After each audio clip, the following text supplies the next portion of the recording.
In this tutorial, we want to discuss more examples of linear maps, extending our discussion from the previous lecture. To begin, let's briefly recall the definition of a linear map. Recall that a map between vector spaces V and W, so here we'll assume that V and W are real vector spaces.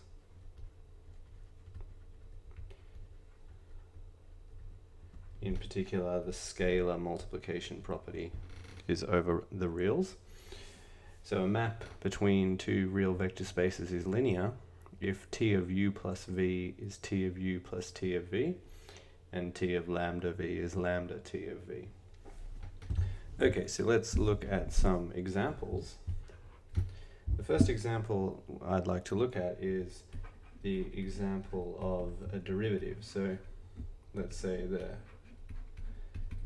function that takes some differentiable function to its derivative. So here f is a smooth function on the real line. What this means is that I am infinitely many times continuously differentiable. So infinitely many times continuously differentiable.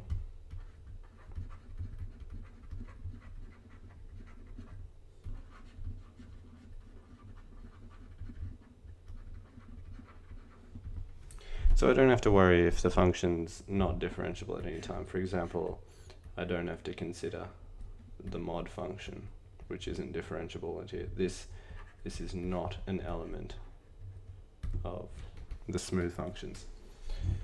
Okay, so for example, a concrete example of this would be, well, d on dx of x is 1. So it takes the smooth function x to the function 1. Another example would be that the function d on dx takes x squared plus 5x to 2x plus 5. Okay, so we want to check if this map is linear.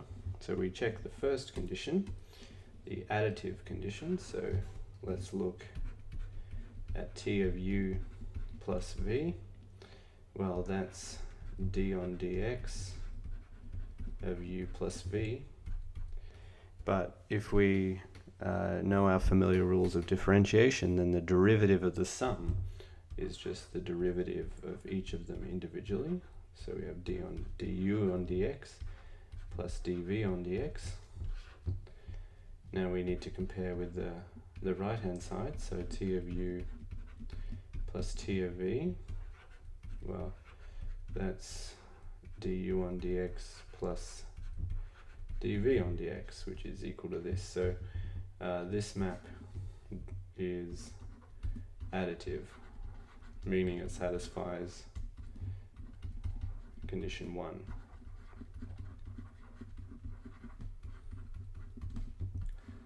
So this condition is checked. Now we just need to check this property, condition 2. So for condition 2, we just check the left hand side. So t of lambda v is d on dx of lambda v. Now lambda is a constant, so we can pull it out to the front, and so we just have dv on dx. For this, if you want to prove that actually you can pull the constant out to the front, you can use the product rule from differentiation.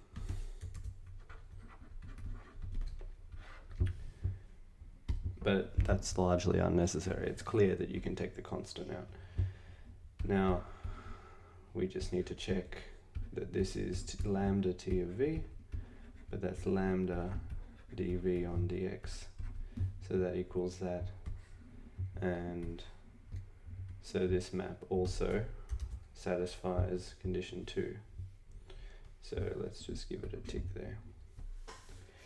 Okay, now one more example that comes from calculus is the map which takes a function to its integral. Now here the domain is going to be the space of integrable functions, but I don't want to worry about that.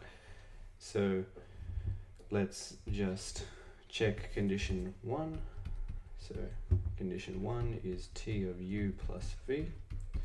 So what is that? That's the integral of u plus v dx, but the integral of the sum can be split like this, and we check the right hand side. T of u is just the integral of u dx, and t of v is just the integral of v dx. So condition 1 is true. Let's now just check the second condition. So t of lambda v, that's the integral of lambda v dx, but we can take the constant out again from our familiar rules of integration. So we get lambda integral of v dx, and now we just need to check that this is the same as lambda times t of v, but t of v is just the integral of v dx, so they're equal, and condition 2 also holds. So what we've shown here is that the derivative and integral appropriately defined give us examples of linear maps.